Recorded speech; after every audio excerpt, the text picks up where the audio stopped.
श्री कृष्ण गोविंद हरि मुरारी, हे नाथ नारायण वासुदेव। श्री कृष्ण गोविंद हरि मुरारी, हे नाथ नारायण वासुदेव। ओम नमो भगवते वासुदेवाय। ओम नमो भगवते वासुदेवाय। सच्चिदानंद रूपाय विश्वोत्पत्त्यादिहेतवे तापत्रय विनाशाय श्रीकृष्णाय वयं नमः। सच्चित आनंद स्वरूप परमात्मा जो सृष्टि के उत्पत्ति, पालन और प्रलयकारी हैं तथा जीवों के आध्यात्मिक, आदि दैविक, आदि भौतिक तापों को नष्ट करने वाले अर्थात जीवों के मानसिक, शारीरिक और भौतिक दुखों को दूर करने वाले हैं, उन श्री कृष्ण भगवान को हम नमस्कार करते हैं। श्री कृष्ण गोविंद हरे मुरारी, हे नाथ नारायण वासुदेव। श्रीमद् भागवत दशम स्कंद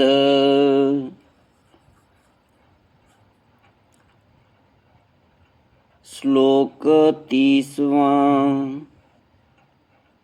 तच्छ्रुत्वैकधियो गोपाः साधु साध्वीति वादिनः व्रजान् स्वान् स्वान् समायुज्य ययुरूढपरिच्छदाः। वृद्धान् बालान् स्त्रियो राजन् सर्वोपकरणानि च अनसस्वारोप्य गोपाला यत्ता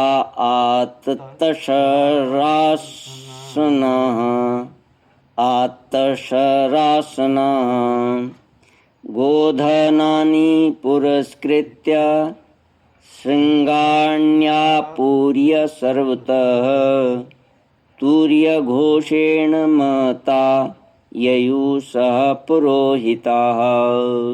श्री कृष्ण गोविंद हरे मुरारी, हे नाथ नारायण वासुदेव।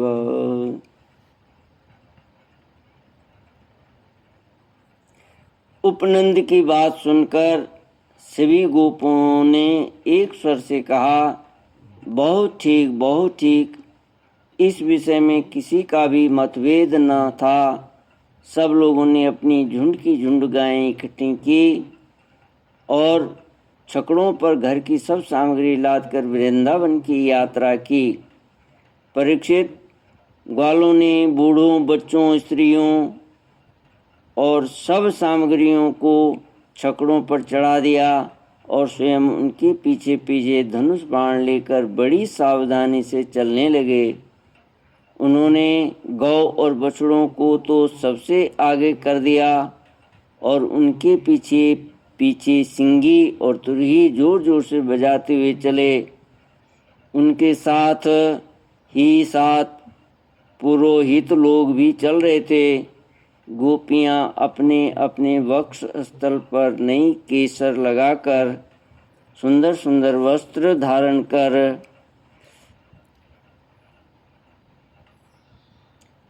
गले में सोने के हार धारण किए हुए रथों पर सवार थीं और बड़े आनंद से भगवान श्री कृष्ण की लीलाओं के गीत गाती जाती थीं।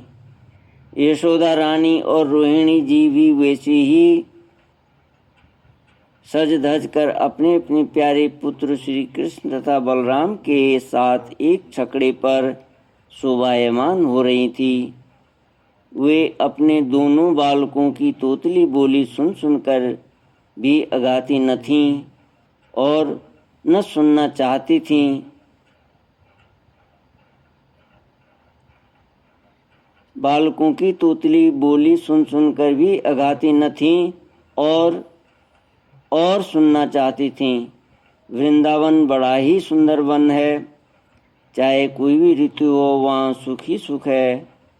उसमें प्रवेश करने वाले ग्वालों ने अपने छकड़ों को अर्धचंद्राकार मंडल बनाकर बांधकर खड़ा कर दिया और अपने गोधन के रहने योग्य स्थान बना लिया। परीक्षित, वृंदावन का हरा भरा वन अत्यंत मनोहर, गोवर्धन पर्वत और यमुना नदी के सुंदर सुंदर पुलिनों को देखकर भगवान श्री कृष्ण और बलराम जी के हृदय के उत्तम प्रीति का उदय हुआ। राम और श्याम दोनों ही अपनी तोतली बोली और अत्यंत मधुर बालोचित लीलाओं से गोकुल की ही तरह वृंदावन में भी व्रजवासियों को आनंद देते रहे। थोड़े ही दिनों में समय आने पर वे बछड़े चराने लगे। दूसरे ग्वाल वालों के साथ खेलने के लिए बहुत सी सामग्री लेकर वे घर से निकल पड़ते और गोष्ठ गायों के रहने के स्थान के पास ही अपने बछड़ों को चराते। श्याम और राम कहीं बंसुरी बजा रहे हैं तो कहीं गुलेल या ढेलवांस से ढेले या गोलियां फेंक रहे हैं। किसी समय अपने पैरों के घुंघरू पर तान छेड़ रहे हैं तो कहीं बनावटी गाय और बैल बनकर खेल रहे हैं। एक ओर देखिए तो सांड बन बनकर हंकड़ते हुए आपस में लड़ रहे हैं तो दूसरी ओर मोर, कोयल, बंदर आदि पशु पक्षियों की बोलियां निकाल रहे हैं। परीक्षित, इस प्रकार सर्वशक्तिमान भगवान साधारण बालकों के समान खेलते रहे।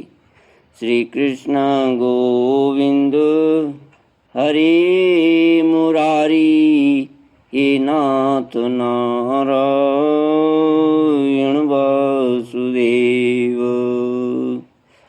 कदाचित यमुना तीरे वत्सांश्चरयतो स्वकैः वयस्यै कृष्णबलयोर्जिघांसुर्दैत्य आगमत्।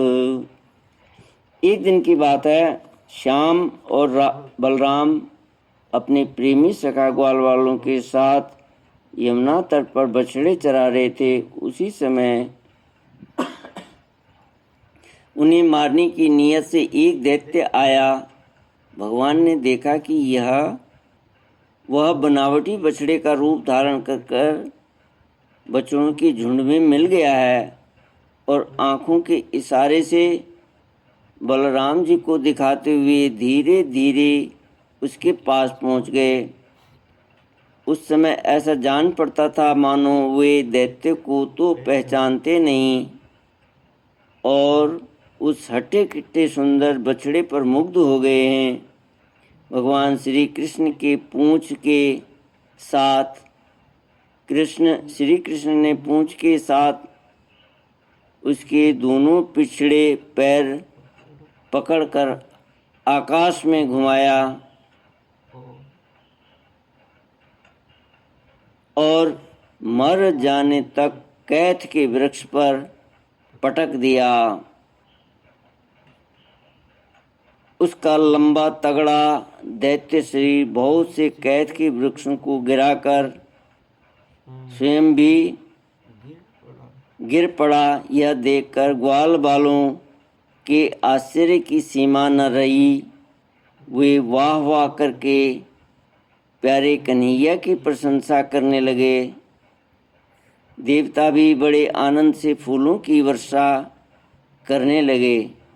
परीक्षित, जो सारे लोगों के एकमात्र रक्षक हैं वे ही श्याम और बलराम अब वत्सपाल बछड़ों की चरवाहे बने हुए हैं।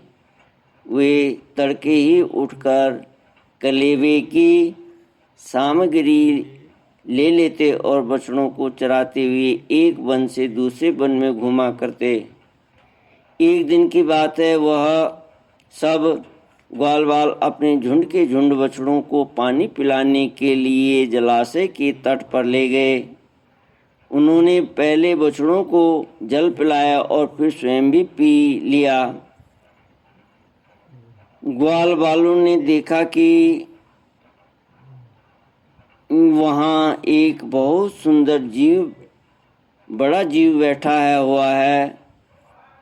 वह ऐसा मालूम पड़ता था मानो इंद्र के वज्र से कटकर कोई पहाड़ का टुकड़ा गिरा हुआ है। ग्वाल बाल उसे देखकर डर गए।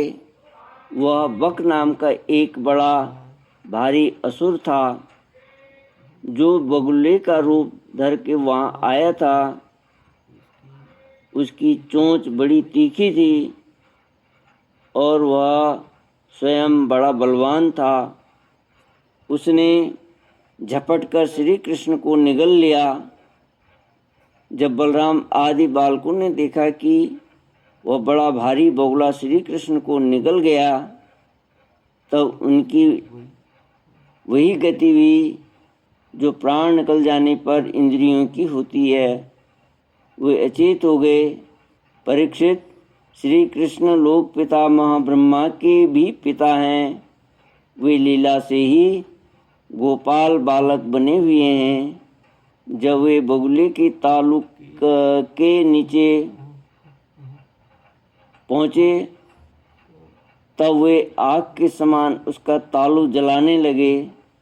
अतः उस दैत्य ने श्री कृष्ण के शरीर पर बिना किसी प्रकार का घाव किए ही झटपट उन्हें उगल दिया और फिर बड़े क्रोध से अपनी कठोर चोंच से उन पर चोट करने के लिए टूट पड़ा। कंस का सखा बकासुर अभी भक्तवत्सल भगवान श्री कृष्ण पर झपट ही रहा था कि उन्होंने अपने दोनों हाथों से उसके दोनों ठोर पकड़ लिए और ग्वाल बालों को के देखते देखते खेल ही खेल में उसे वैसे ही चीर डाला जैसे कोई वीरण गांडर, जिसकी जड़ का खस होता है एक पौधा,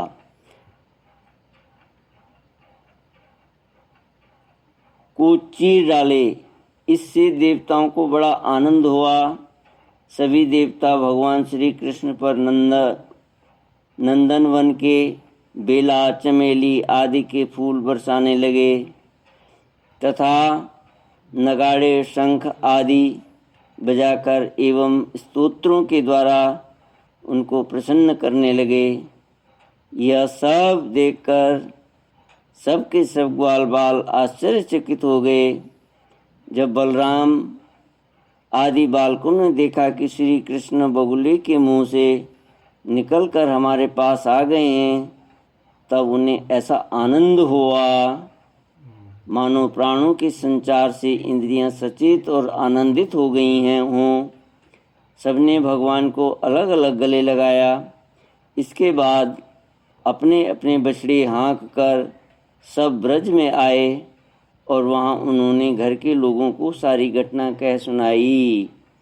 श्री कृष्ण गोविंद हरे मुरारी, हे नाथ नारायण वासुदेव। परीक्षित, बकासुर के वध की घटना सुनकर सब के सब गोपी गोप आश्चर्यचकित हो गए। उन्हें ऐसा जान पड़ा जैसे कन्हैया साक्षात मृत्यु के मुख से ही लौट आए हों।